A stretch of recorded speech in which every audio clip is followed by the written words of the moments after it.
Halo teman-teman semua, kembali lagi di Smart Money Concepts Indonesia. Sekarang kita akan membahas mengenai broker. Bagaimana memilih broker yang baik dan apa saja syarat-syaratnya, poin-poinnya yang harus diperhatikan.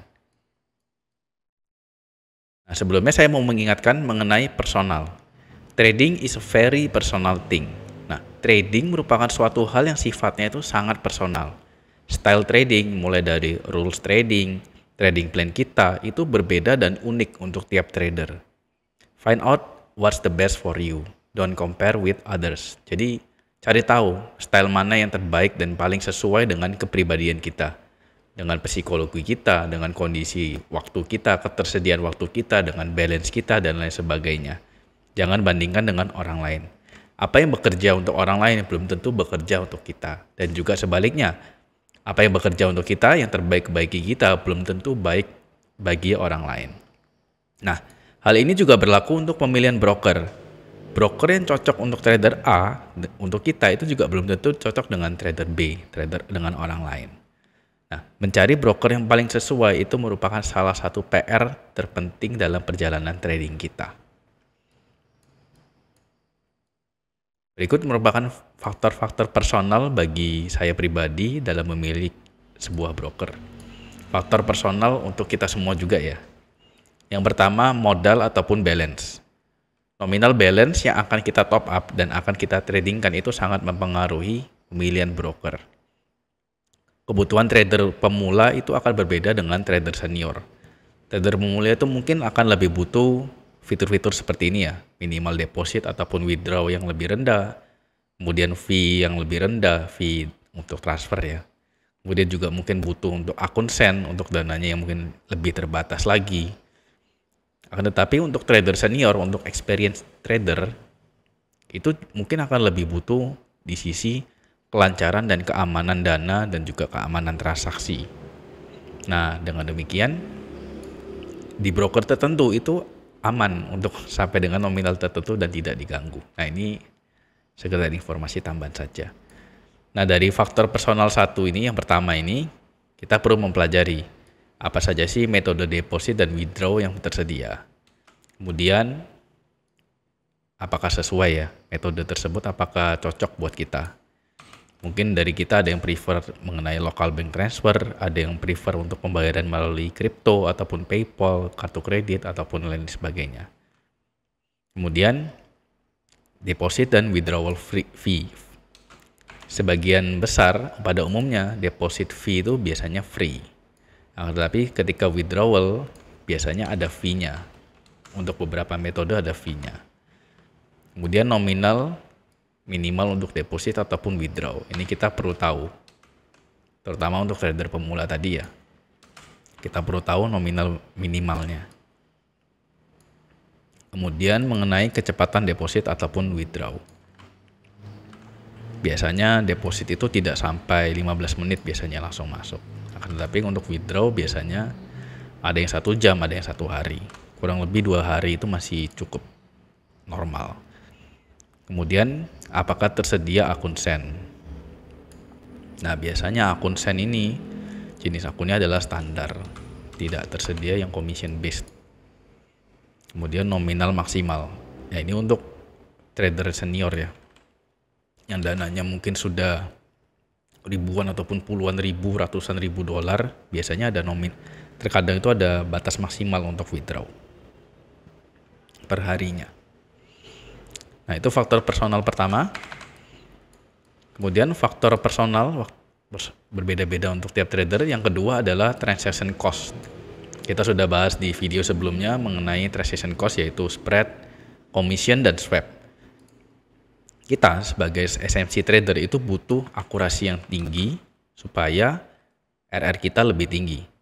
Oleh karena itu kita butuh spread yang setipis mungkin, dan tidak hanya tipis, kita juga perlu yang stabil sehingga kita bisa menghitung buffer spread yang akan kita pakai itu berapa.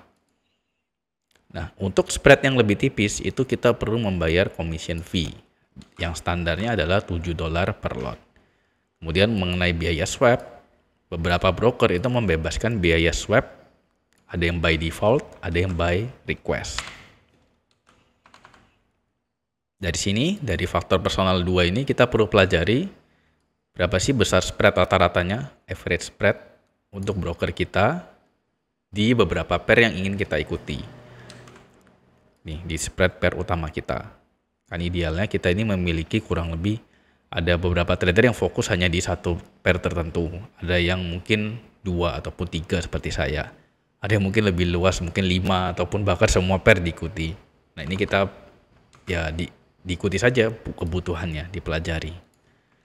Kemudian tidak hanya itu, juga kestabilan. Di jam-jam tertentu bagaimana? Apakah terlalu fluktuatif? Kemudian kita juga perlu tahu commission fee-nya, apakah worth it. Seperti yang contoh tadi, di contoh video lalu kita pelajari mengenai Exness. Apakah worth it membayar commission fee yang lebih tinggi untuk spread 0. Nah, itu tiap trader akan berbeda-beda. Kemudian kita juga perlu tahu mengenai swap free-nya. Apa saja persyaratannya? Apakah harus request? Apakah sudah tersedia dari awal? Apakah di negara kita tersedia? Secara umum negara kita termasuk ya. Kemudian faktor personal yang ketiga itu performa dan restriction. Performa kita berbicara mengenai slippage. Seberapa sering dan seberapa besar terjadi. Apakah masih dapat ditoleransi untuk kita semua?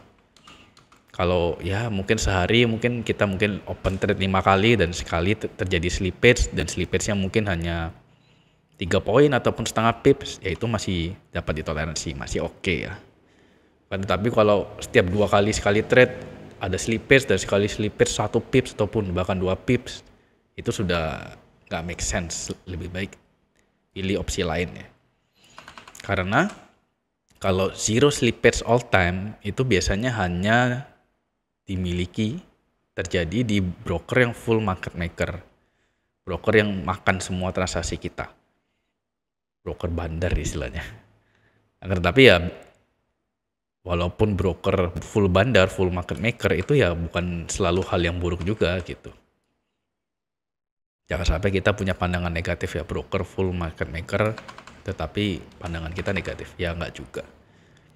Nah, kemudian restriction lain apa? Nah, kita sebagai SMC trader itu tidak ingin dibatasi jarak stop ordernya atau jarak limit order. Ini apa sih? Jarak antara harga kita sekarang, kemudian kita ingin pasang order, limit order misalkan, buy order misalkan. Nah, beberapa broker itu membatasi. Kalau jaraknya sudah lebih kecil dari 2 pips misalkan, itu kita tidak bisa pasang buy order misalkan. Begitu pula stop order, buy stop di atasnya ya. Nah, selain itu juga berlaku juga ketika kita sudah entry. Dari entry, misalkan ini ada areanya, dari jarak entry ke jarak SL ini buy ya. Ada jarak minimalnya. Ataupun begitu pula jarak TP. Nah, ada beberapa broker yang masih membatasi. Dulu saya mengalaminya di beberapa broker di Exness. Tetapi sekarang setahu saya sudah tidak ada batasnya. Sudah bisa setipis mungkin jarak entry, TP, SL. Sudah tidak ada. Tetapi ya ini masih perlu kita cek ya. Karena tidak jarang kita ini pending ordernya tipis 1 pips gitu. Kemudian apakah ada restriction saat news? Mungkin tertulis ya, tidak bisa trading saat news mungkin di ketentuan brokernya. Ataupun ada juga pada saat news tombolnya itu jadi di abu-abu. Nah, itu kita perlu tahu, kita perlu menyelidiki ya, research, perlu tes. Kemudian bisakah menggunakan EA? Ya, secara umum sih bisa. Kemudian kita perlu tahu pernahkah dicurangi saat proses trade. Jadi mungkin ketika kita punya pending order ataupun stop order ataupun running trade, apakah di SL kita dipindah ataupun kita dipaksa close trade gitu. Itu kita perlu tahu. Kalau kita pernah sekali saja dicurangi ataupun ada kejanggalan, ini udah red flag ya, lebih baik hindari. Nah, dari sini apa sih yang perlu kita pelajari? Pelajari frekuensi slippage-nya. Ini harus melalui tes, kita harus forward testing. Kemudian pelajari jarak minimal, ini gampang, langsung saja coba akun demo, kemudian kita coba tes. Kemudian bisakah trade saat news? Ini biasanya dari testimoni para penggunanya, biasanya kita sudah tahu. AI yang diizinkan biasanya rata-rata sudah tahu, sudah diizinkan semua sih zaman sekarang. Kemudian apakah trade kita diinterupsi? Nah, ini melalui tes juga. Oke, next. Faktor personal yang keempat yaitu sinkronisasi dengan TradingView. Beberapa broker itu menjalin kerjasama dengan TradingView. Seperti yang kita ketahui ya, di TradingView itu belum tentu ada data feed untuk broker kita. Bahkan tergolong cukup jarang ya, biasanya broker-broker yang umum kita pakai itu cukup jarang data feednya tersedia di TradingView. Mengapa? Karena mereka tidak menjalin kerjasama dengan TradingView.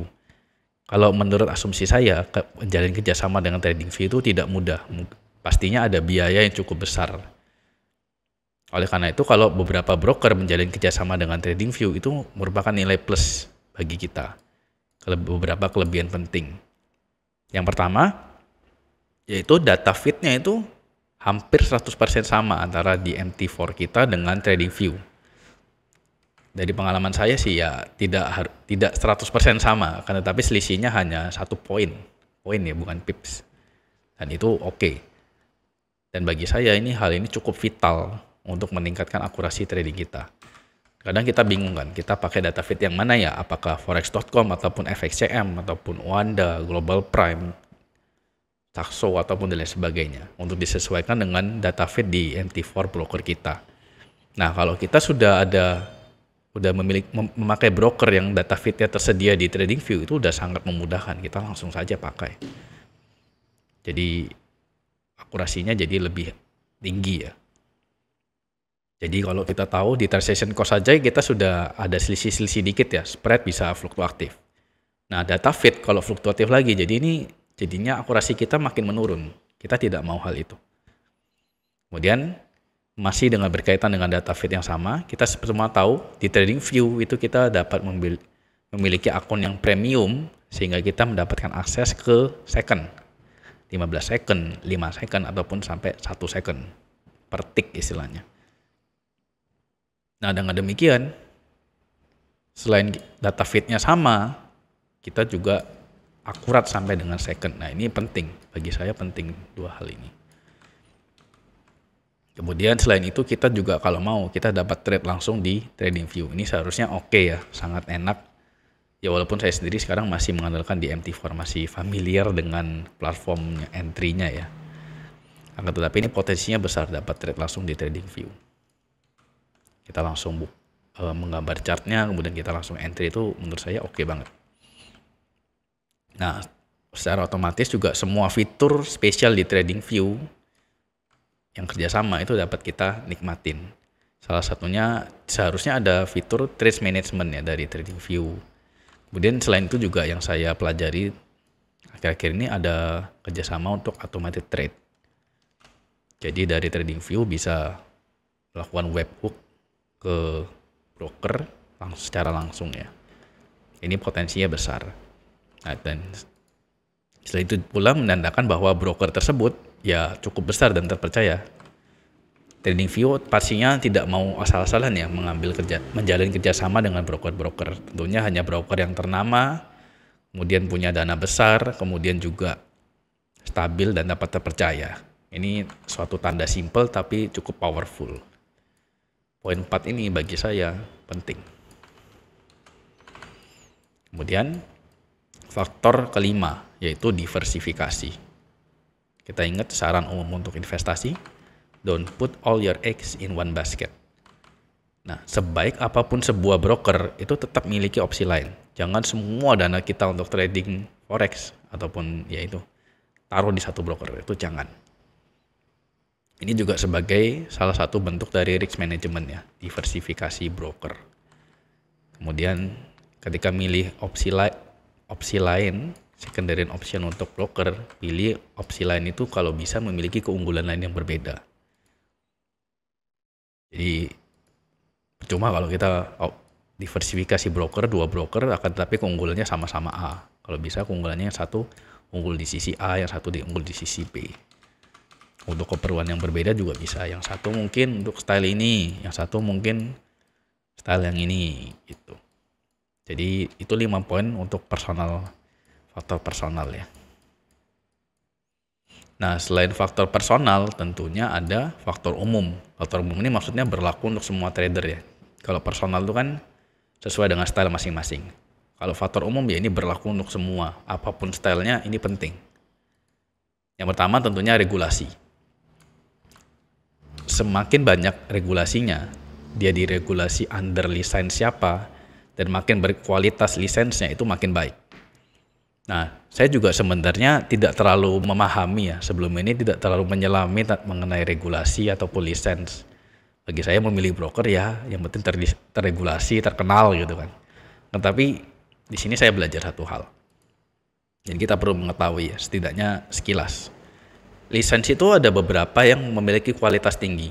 Ada tiernya, ada tingkatannya. Tier 1, 2, 3. Tier 1 itu yang terpenting, yang tertinggi. Kualitasnya tinggi, akan lebih susah mendapatkannya. Nah, ini beberapa contoh lisens dengan kualitas yang tinggi ya. Kualitas tinggi tentunya tier 1 yang terutama. Yang pertama adalah FCA. Ini berasal dari UK ataupun England. Ini merupakan salah satu lisens dengan kualitas yang paling top. Karena kita tahu UK ya salah satu pusat perdagangan forex ya. Dan ini banyak ya tidak gampang mendapatkan ini. Dia memiliki kelemahan leverage-nya rendah. Nah, tetapi lisensi itu kok dapat digabung. Karena dia memiliki kelemahan leverage rendah ini, maka biasanya sebuah broker tidak hanya mengandalkan satu lisensi saja. Biasanya dia menggabungkan dengan lisensi lain yang memiliki leverage lebih tinggi. Nah, kita datang ke lisensi yang kedua yaitu ASIC. Berasal dari Australia, tier 1 juga, ini top. Dia memiliki keunggulan utama itu leverage-nya tinggi, bisa sampai 1:500. Jadi biasanya kalau kita lihat suatu broker, dia terregulasi oleh ASIC, biasanya dia memiliki leverage itu 500 dia punya. Nah, kalau dia lebih dari 500, mungkin 888, 1000 ataupun unlimited, itu saya masih kurang tahu berdasarkan lisensi apa. Ini kelemahannya lokasinya jauh, jadi biasanya broker-broker perlu berjuang ekstra supaya dapat berdomisili di Australia untuk dapat mendapatkan lisensi ini. Masih ada beberapa lisensi lain yang tier 1. Akan tetapi saya di sini memberi contoh yang sering saya dengar juga ya, yaitu Cysex. Dia berasal dari Cyprus. Ini tier 2, keunggulannya adalah fleksibilitas. Dia melayani dari berbagai negara. Nah, ini faktor umum yang pertama, regulasi. Jadi sebaiknya kalau kita memilih broker, baiknya memiliki lisensi itu yang kuat. Setidaknya at least dia punya satu lisensi yang tier 1. Dan ya kalau bisa ada satu lagi, minimal 2 lisensi lah. Yang oke itu kalau FCA ini yang top digabung dengan Australia ini. Ataupun ya salah satu di antara dua ini udah oke lah. Pilih salah satu di antara dua tier 1 ini dan pilih yang lain, kombinasikan dengan yang lain.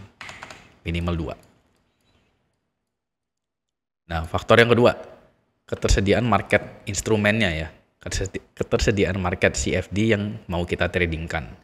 Seperti yang kita tahu, di broker itu kita dapat trading, yang pertama adalah forex. Ya ada major pair, ada minor pair, cross pair, ada exotic. Ya exotic ini janganlah. Kemudian pairs favorit kita gold, XAU, commodities, beberapa suka lebih ke commodities, kemudian beberapa juga menyukai indeks. Kemudian yang agak jarang setahu saya energi ya, gas dan lain sebagainya. Kemudian yang favorit yang lain kripto. Nah, ini kita perlu menyelidiki. Kalau kita favoritnya trading di forex, ya rata-rata pasti ada sih. Cuman yang unik, beberapa suka di trading di koin. Jadi tidak harus di kripto yang seperti toko kripto ataupun Binance dan lain sebagainya ya. Bisa juga di broker-broker forex seperti ini. Dan spreadnya juga kompetitif kok, tergantung ke broker masing-masing. Beberapa broker belum ada, tidak bisa trading kripto, ataupun opsi kriptonya hanya sedikit, mungkin hanya BTC, ETH, dan sedikit hanya 5 dan sebagainya. Ada beberapa yang sampai semua koin-koin itu ada. Ini perlu kita selidiki. Kemudian faktor umum lainnya yaitu apakah bisa metode deposit dan withdraw dengan memakai kripto. Beberapa sudah mulai populer ya, jadi bisa deposit ataupun withdraw memakai BTC gitu. Kemudian mengenai faktor bahasa dan VPN. Nah, secara umum forex di Indonesia itu masih belum terregulasi secara resmi ya. Dan websitenya jadinya secara otomatis terkena blokir. Ini bisa kita bypass dengan install VPN ataupun OpenDNS. Bagaimana caranya ya coba di searching saja, sudah cukup populer dan simple kok. Kalau saya sendiri memakai yang OpenDNS. Kemudian faktor umum lain customer service. Ini juga cukup penting ya. Biasanya setelah kita register itu kita akan dikontak oleh account manager yang akan membantu kita untuk melakukan hal-hal lain. Entah itu verifikasi dan lain sebagainya. Oke, itu dia faktor-faktor dalam memilih broker ya. Faktor personal, kemudian faktor-faktor umum. Nah, setelah kita belajar tadi faktor-faktor dalam pemilihan broker, salah satu rekomendasi saya adalah ini, Pepperstone. Ada beberapa alasan saya untuk saya memilih broker ini. Yang pertama adalah dari sisi regulasi. Kita sudah belajar bersama tadi mengenai lisens. Sebaiknya kita memilih broker yang lisensnya itu lebih banyak, lebih baik, dan top kualitas ya. Di sini si Pepperstone itu mengantongi 2 tier 1 lisens, yaitu ASIC dan FCA. Dan beberapa lisens tambahan lainnya ya. Ada tier 2 buah dan juga tier 3 1. Jadi lisens dia ada banyak. Dan beberapa di antara itu top quality. Sehingga dengan demikian seharusnya ya kecil kemungkinan adanya scam, kemudian kecil kemungkinan transaksi kita itu dicurangi. Kemudian alasan yang kedua mengenai transaction cost. Di Pepperstone ini tersedia commission based account, yaitu dinamai Razer account. Commission fee-nya standar $7 per lot. Kemudian ketika pengalaman saya bandingkan spread-nya itu secara overall cukup kompetitif. Dan spread-nya di pair tertentu itu merupakan salah satu yang terbaik. Di pair-pair yang favorit saya seperti Euro GPY itu bagus spread-nya. Kemudian di XAU itu juga bagus. Rata-rata kalau nggak salah 1,3 pips dan itu oke menurut saya. Dan sejauh yang saya pakai, slippage-nya itu cukup jarang terjadi. Dan kalaupun terjadi, tidak terlalu besar, paling hanya 3 poin dan lain sebagainya. Dan itu menurut saya normal. Kemudian untuk swap free, beberapa teman-teman yang mungkin hold jangka panjang, saya pelajari mereka ada bisa untuk swap free untuk 10 hari di standard account. Ini kita apply ya. Setelah 10 hari ada biayanya. Secara overall, transaction cost di Pepperstone ini menurut saya merupakan salah satu yang terbaik. Kemudian alasan yang ketiga yang bagi saya penting yaitu kerjasama dengan TradingView. Pepperstone ini data feed-nya tersedia di TradingView. Dengan demikian kita dapat memiliki sinkronisasi data feed antara MT4 dengan TradingView. Dengan demikian kita juga dapat mengakses data di time frame second dengan akurat. Kemudian kita juga bisa trade di TradingView secara langsung, walaupun saya sendiri masih belum ya, masih di MT4.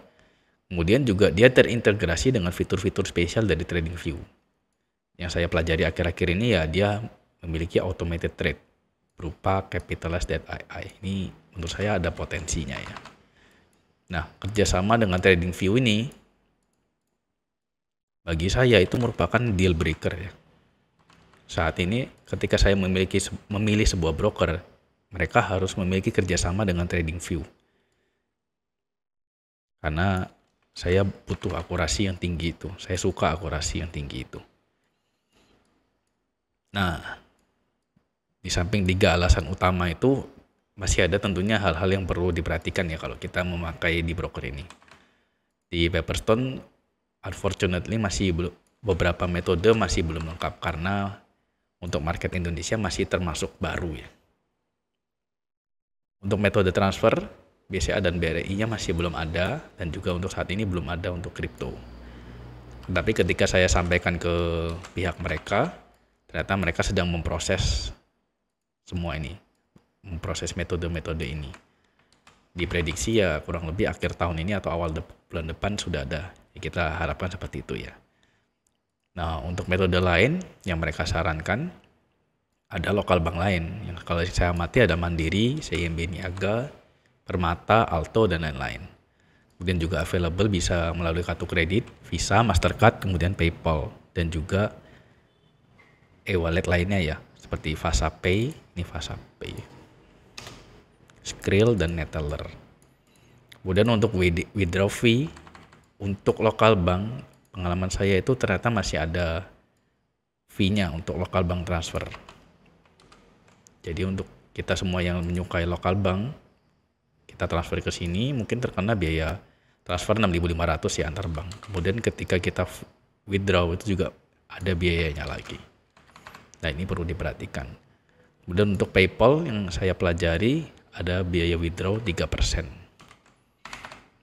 Nah, ini yang perlu diperhatikan. Kemudian ada alasan-alasan tambahan lain yang mungkin penting bagi teman-teman semua. Mereka ada fitur untuk copy trade. Ini mungkin kalau digabungkan dengan automated trading dan AI mungkin akan cukup menarik ya. Kemudian alasan tambahan lain, CS-nya bagus, cepat respon dan mau membantu kita untuk keperluan-keperluan kita.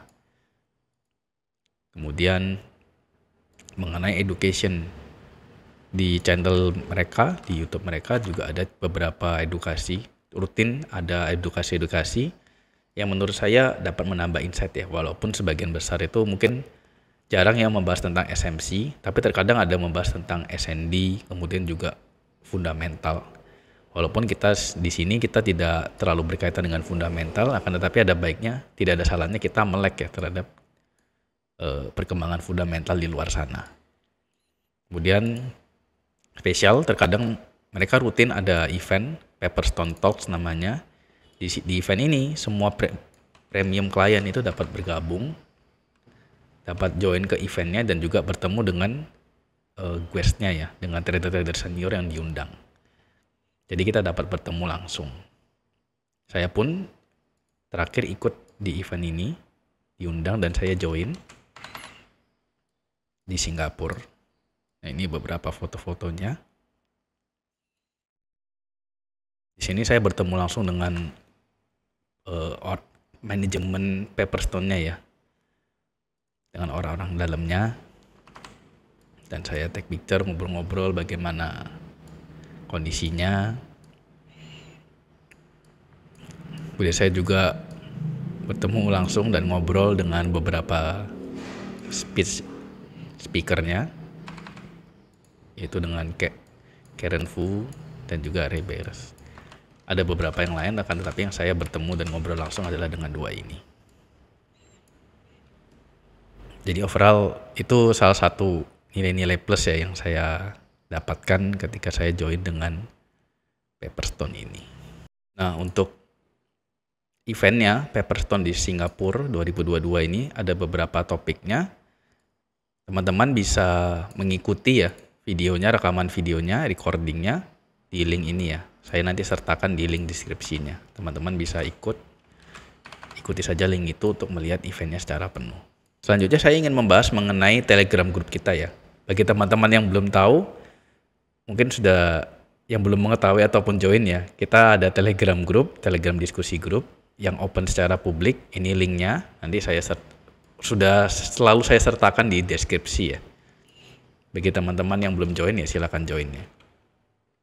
Nah, dari sekian banyak ya, ada beberapa input yang masuk ke saya, yaitu di Telegram Group ini topik diskusinya itu tidak terkategori, sehingga cukup banyak topik campur aduk di dalamnya. Terkadang mereka hilang arah, jadi topiknya mau kemana ini. Kemudian beberapa diskusi serius itu juga tercampur dengan obrolan-obrolan santai. Kan kita di dalam grup juga tidak melulu kita berbicara yang serius ya. Terkadang ada juga fellowshipnya, ada ngobrol-ngobrolnya, saling mengenal, sharing pengalaman. Nah, kan tetapi itu tercampur dengan diskusi mengenai suatu topiknya. Kemudian juga sulit untuk melakukan trading ataupun follow up terhadap satu topik tertentu ya, karena tercampur tadi. Jadi sulit untuk follow up satu topik kita diskusikan secara mendalam, itu relatif agak sulit.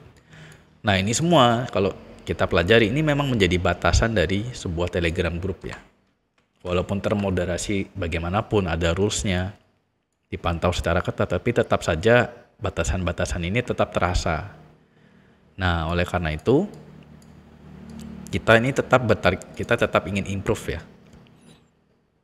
Kita semua tahu Telegram group ini terbatas untuk diskusi yang lebih terstruktur. Oleh karena itu kita semua itu ingin wadah yang terbaik untuk teman-teman SMCI ya.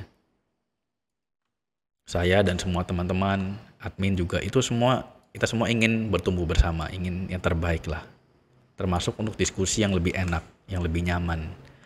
Oleh karena itu kita mencari opsi lain dan kita mencoba mempelajari beberapa opsi lain yang dapat kita ambil.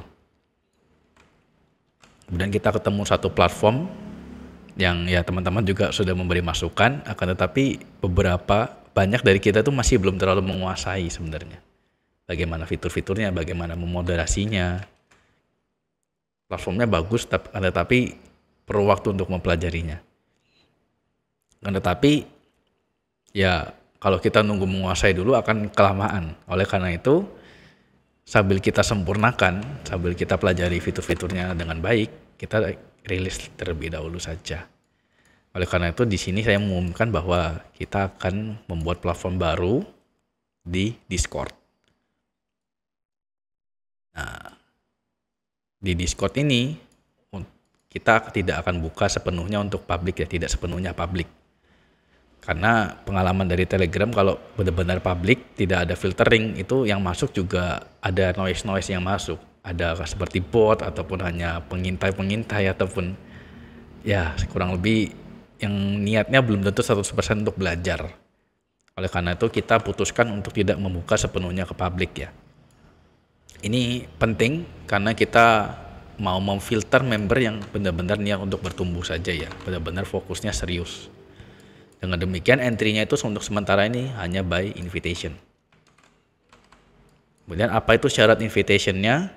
Saat ini invitation-nya hanya terbuka untuk ya tentu saja admin SMCI. Kemudian untuk pemenang giveaway kaos yang kemarin 6 orang kalau tidak salah. Itu juga mereka dapat free akses ke sini, di invite langsung. Kemudian yang terbaru yang dapat di invite adalah member yang aktif trading di broker terdaftar under eBay. Untuk saat ini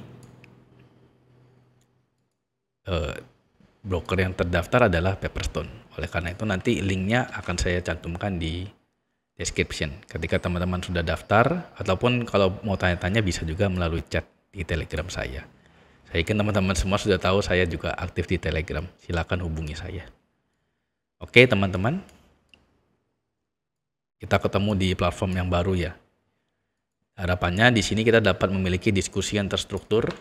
Kita akan membuat channel khusus untuk tiap topik diskusi, mulai dari materi-materi yang ada, yaitu dari market structure, S&D, liquidity, dan lain-lain. Kemudian juga kita akan buat channel untuk tiap pair yang umum, seperti Euro USD, Euro GPY, GBP USD, GBP GPY, USD GPY, dan lain sebagainya. XAU, indeks, energi, kripto, dan lain sebagainya. Kita juga akan buka channel untuk obrolan-obrolan santai. Nah, di sini, di Discord ini akan menjadi respon prioritas ya. Maksudnya, saya akan prioritaskan untuk merespon semua pertanyaan-pertanyaan dan ikut berdiskusi di channel Discord ini. Dan tentunya sama seperti Telegram Group, di Discord ini tentunya akan dimoderasi secara ketat juga. Rules yang ada di grup Telegram juga akan diikuti di grup Discord ini. Nah, pertanyaannya bagaimana dengan grup Telegram? Grup Telegram masih aktif jalan seperti biasanya, masih lancar seperti biasanya. Oke teman-teman, begitu saja untuk kali ini. See you on next video. Bye-bye.